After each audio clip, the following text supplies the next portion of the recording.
So, the reason, welcome. Thanks for coming. Thank you for having me, Linda. Oh, yeah, I'm really stoked. I'm really, anybody that knows Michael, too, I'm like, oh, he's a cool guy. I agree. So, the reason I got a hold of you was because I walked down Ashbury, because I've lived in the neighborhood 40 years, and I saw that badass bird both of the birds out there. Sorry, I said ass, but, and I was like, I got to find out who this guy is. And it turns out that, you live on Central, you're right around the corner. So kind of just welcome to the show. And Hate Street, this is Hate Street Voice Radio. I'm Linda Kelly, Todd Kurnat, and Oskar. So tell me how that came about, those two birds. Let's just start Absolutely. there. Because we're on Ashbury. So my family and I, like I said, you said, we live the other side of the Panhandle over there, and we frequent Hate Street often to shop at Hate Street Market or Amoeba Records. Yeah. Shout out Amoeba. I know, a few other places. And being an artist and a muralist, I'm always looking at walls. And when a new one goes up, especially a construction wall, a brand new plywood, nice I have a hard canvas. time. Not following up. So, but for some reason, this one, I waited a couple weeks, and then finally I was like, I'm going to call the number and find out if they'd be open to me painting the wall. And I met a very nice gentleman. His name's Lars. Hey, Lars, shout out. On the other end of the phone. Yeah. And I pitched to him, hey, I would love to paint your wall and beautify the neighborhood. And I would do it for, volunteer. And I just asking for donations. And if you can't, then it's a gift to the neighborhood. So I'm amazed because, I live here. I go to Gus's pretty much almost every day. But like, how long did it take you? Because I never saw you out there doing it. All of a sudden, it was just there. 2 days. That's why. I think what kind of threw. How many hours is that, though? Maybe 18 to 20. Okay. Wow. Yeah. Okay. I kind of have a pretty good system, and oftentimes I'm just freestyling. So there's really, once I get in the flow, it's go time, and it happens pretty quick. Projecting myself into your story. What happens when you screw it up? Well, that's a great question. That guy would you can't erase it, right? No, you can paint over it. Okay. That's the beautiful thing about painting. Yeah, you can paint over it. And so having that kind of in the back of my head, knowing that, if I quote unquote screw up, I can just paint over it. So I roll with it. And, if it's something that it's a commission and there's a sketch and it's a really big wall, bigger than what is down here on Ashbury, I will oftentimes sketch things out, because if you do make a mistake and maybe it's like not so much a brushstroke, but like if you do a section that doesn't work, that could be a half day of work. Because you have work in Lower as well, right? Actually. Tell me a little bit about that. Yeah, so I have 2 down there right now. Actually 3, but 2 recent-ish ones. One is at the old, it was an old salon right next to Robot Speak, across from Molotov's. Yeah. And I feel like it's about to come down. That's been up for about a year now, and so they have new tenants there. Is it like a dragon, or it's like a? It's a bird that I made up. That's kind of dragonish, kind of a chicken dragon. Yeah. Okay. Yeah. So that one's been up for over a year, and the streets have been very kind to that one. The neighborhood loves it. We love it. If you go around the corner on Fillmore, behind Cafe International, there's a new toucan down there called Jerry the toucan. Oh, in honor of Jerry Garcia, maybe? Yeah. Woo. Yeah. I painted it over the weekend of the 60th anniversary. Oh, man, that's beautiful. Shout out to Jerry Garcia. So why the toucan? What's that got to do with you guys? This is freeform radio, whatever this is, TV. So no, you're asking great questions. Yeah, Yeah, so the toucan, that mural in particular, beautification of a neighborhood is a group effort. It takes a village. Yeah. And so that was, it was a mix of the Lower Haight Neighborhood Merchants Association, who actually curated and commissioned me. And then Cafe International kind of, I guess, uses that back entrance. It's kind of a weird fence wall. Yeah. So Zahara reached out to the owner and made sure it was cool. Oh, I know Zahara. Yay, Zahara. Shout out. Yay. Hey, Zahara. And so she was the one that actually recommended, hey, I want something colorful. And I would like a toucan because I have another toucan on my Instagram page. She saw that. She's like, I want that. Cool. And so I threw up the toucan and used as many colors as I had in my bucket. Because Lord knows Jerry was a colorful guy. He certainly was. So, yeah, I was doing my homework on you and looking at your Instagram. And it's a quote, nature and chaos was a quote. And I like that combination. And can you just talk a little bit about nature and chaos? What's that mean? Yeah. So probably my favorite artist in the world is Mother Nature, hands down. I'm inspired each and every day by... Well, I'll say on my Facebook page, it says, what's your religion? And I wrote nature. Yeah, I would agree. That's probably mine too. Yeah. And music. For real. Saw the Sex Pistols at Winterland when I was 15. Mm-hmm. What was your first show? My first show was 7 Seconds in Kalamazoo, Michigan, in probably 88, 89. That's pretty good. So all, back when the punk shows were like all day, they start at noon and finish at 10 p.m., all ages. Sounds familiar. Anyways, such good memories. Sorry, I interrupted. Okay, so, yeah. Where were we? Oh, yeah, nature. Yeah, so nature, Mother chaos. Nature, my biggest inspiration. And things can appear very, very chaotic, but if you look closer, they're all kind of just meant to be there. So, and to speak on the chaos part, I just love controlled chaos. Mm-hmm. Just create, because chaos is a transitional, can be a transitional time, so oftentimes when I'm drawing, I'll freestyle, and I just don't know where I'm going, but I kind of imagine. Once I get into the flow, the lines start to form, and I just feel part of the paper or the wall or whatever. Right. And, it harkens to me, and what I'm hearing you say, back to the 60s of the, can you pass the acid test, which was, they were all just going into this chaotic, Lord knows what, but they all kind of like, you have to make your way through that somehow. You do have to go through it. Right. Which sounds like painting kind of gets you across the abyss or. Absolutely. Yeah. It is alchemy, really, right? Mm-hmm. From nothing. You like Absolutely. that word, I love Oskar? That. You like that word, Oskar? Yeah, he's nodding his head, ladies and gentlemen. gentlemen. That's one of the most powerful places to be.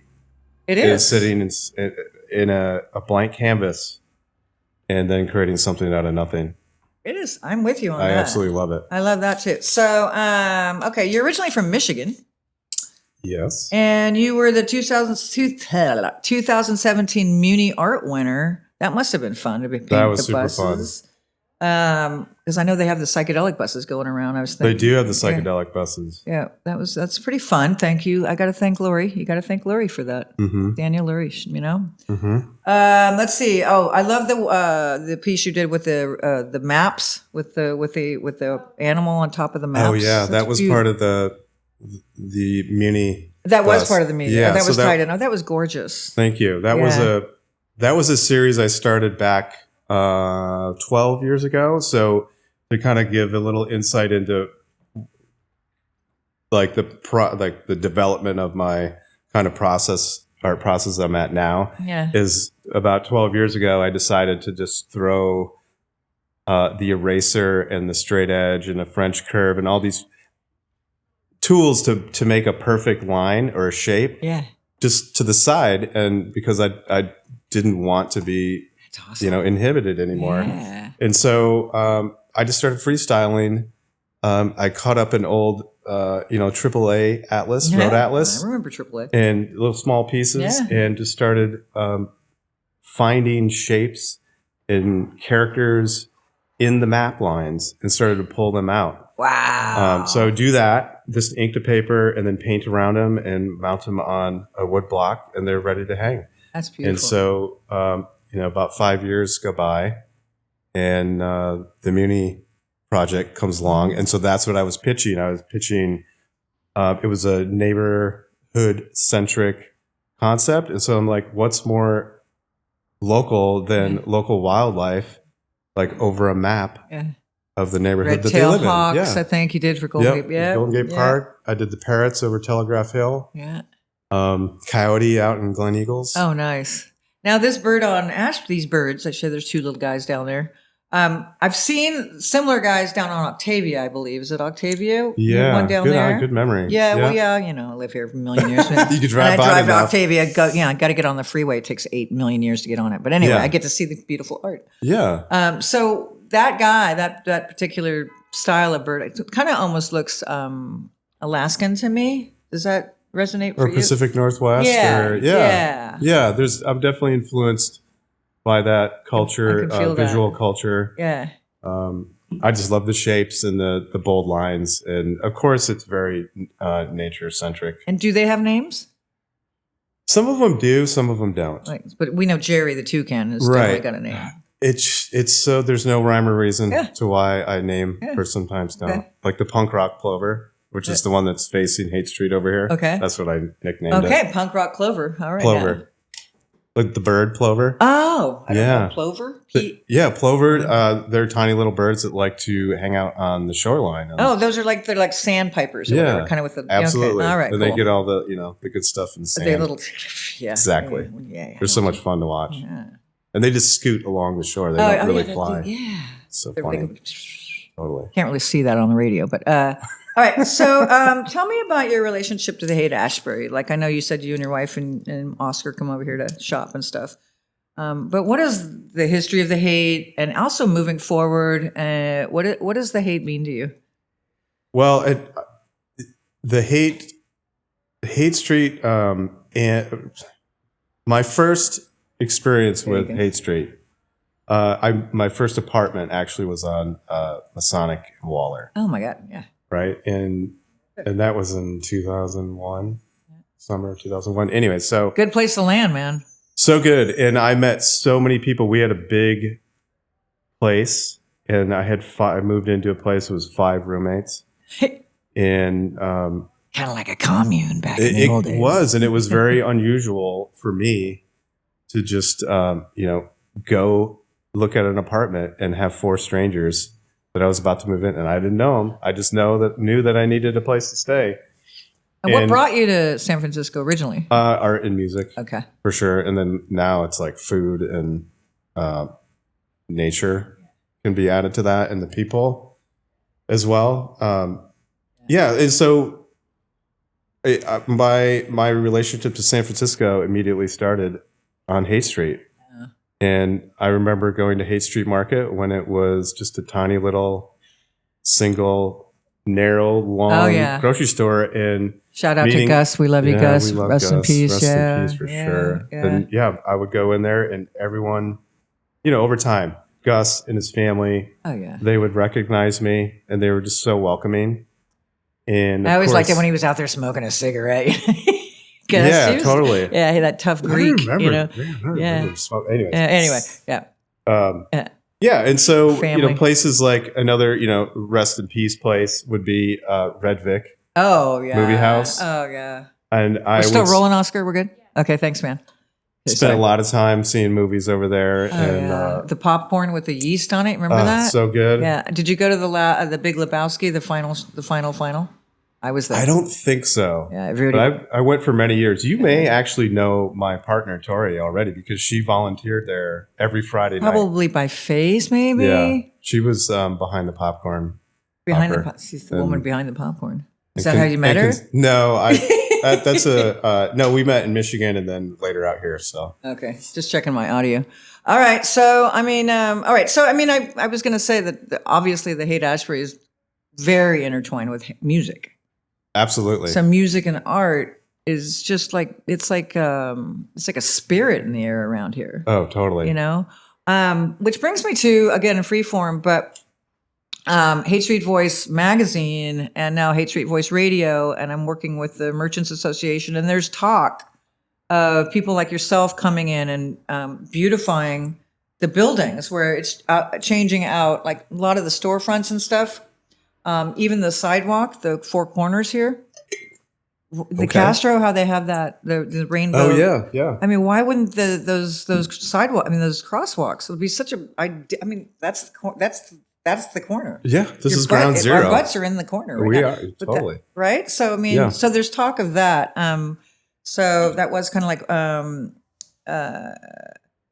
How do you balance your own artistic vision with the community's voice when you're painting in public spaces? Like, good question. Well, my public art is usually G-rated. I like to keep it for all ages, right? And since Mother Nature is my biggest inspiration, it's kind of a no-brainer to do something that's an animal. I'm with you. And sometimes local, you know. I don't know if this guy down the street that I painted is really local. He kind of looks like he's from the desert. But still, people really connect with that. Yeah. And so it's just finding really a common denominator. I love that. And even if the neighborhood doesn't have input before I start the mural, I want to make sure that when it's up and facing the community, that it's something that can bring some light and wonder to the neighborhood. Yeah. And that's really... Speaking of which, when you were doing the birds out here on Ashbury, could you have any experiences that people walking by and like how they react? Or, I mean, that must be such a good feeling to turn people on, to use a 60s word phrase. Absolutely. Yeah. The neighborhood was very supportive, all walks of life. And, you know, from kids that just kind of stand there in awe at the size and like, what are you doing? I paint too. And wow, you're, you know, really going at it. And it's so big. And, you know, to other people that just like are across the street, they're just hollering. They're just inspired to be like, hey, I just love that, man. It's so good. And the fact that it's temporary is kind of beautiful in a weird way, like a mandala, you know, in Tibet. Absolutely. You know. I've learned to let go. Yeah. You know, we talked about mistakes and you know, there was like that moment when I started to do the birds on maps and the characters. That was really also, little did I know, was me letting go and like really being free with my art. And I let your freak, grew a lot. Let your freak flag fly. Absolutely. Yeah. But I just wanted to say please. The other thing kind of in... It's the H3 Voice Radio, so you can say whatever the heck you want. Right? Yeah. I just have to say that like the people that I've met since I've done this mural, and like, you know, I kicked the can down the road for a couple weeks about doing this, but as soon as I said yes and called Lars, amazing things have been happening. Yay. Right? Yeah. And there's like, I got to meet you, and I met Pam from across the street. She actually wants to put that in her backyard, so the mural is going to have a forever home. Oh, fantastic. You seen her backyard? Yes. I've already gone over there. I've heard, hey, Pam. You know, hey, Pam. Hey. Heard her story and all this, you know, many stories. She's just full of them. There's a level of, for me, because of the nuttiness in this country right now and the chaos, even though the bad chaos, not the happy artistic chaos, but the chaos.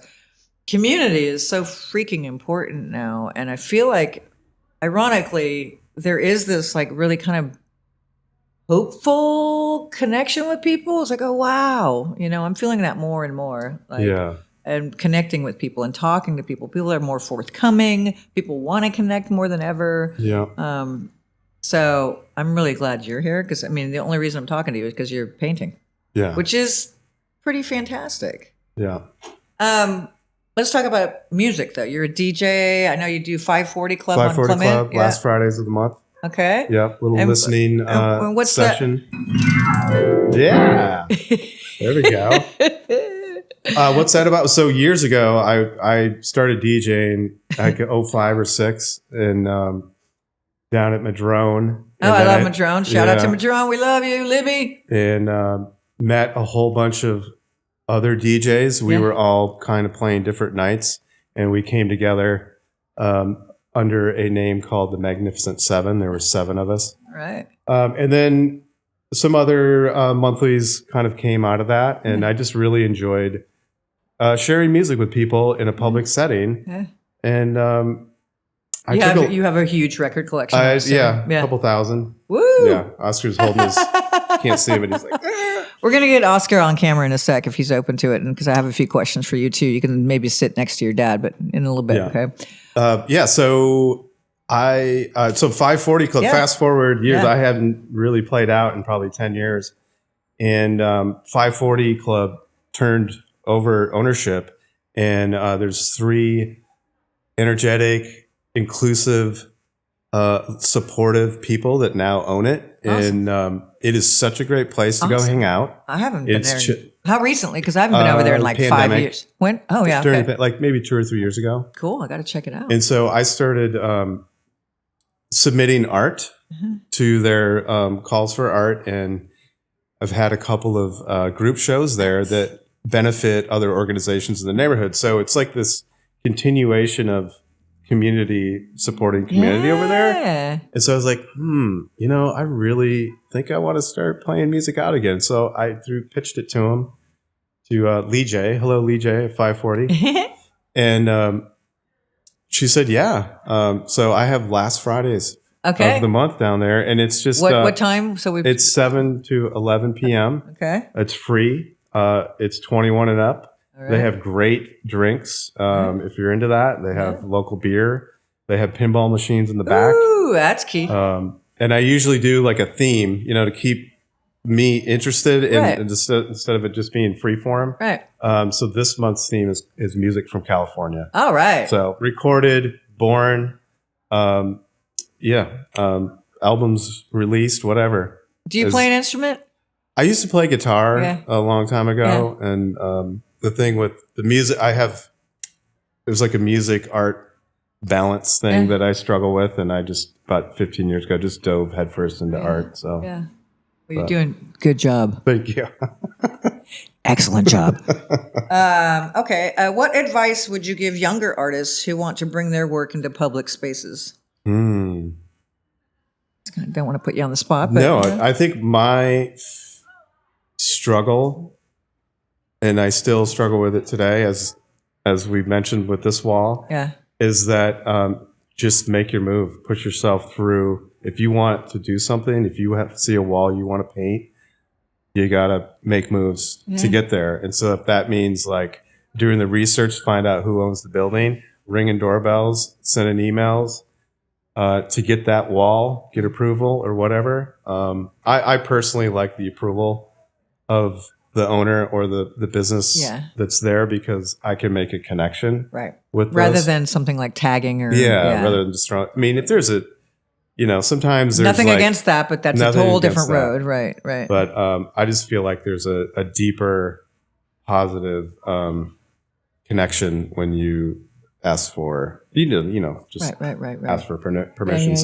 My advice to young folks is if you see something you want, you got to go get it and push past your fear and look what can happen. I mean, I had no idea that 2 weeks ago when I was painting this bird on Ashbury that I would meet Linda and be in this beautiful old house full of history. And you haven't even seen the upper floors. No, we'll give you the this place tour. is amazing. I know, it's incredible. Wait till you see upstairs.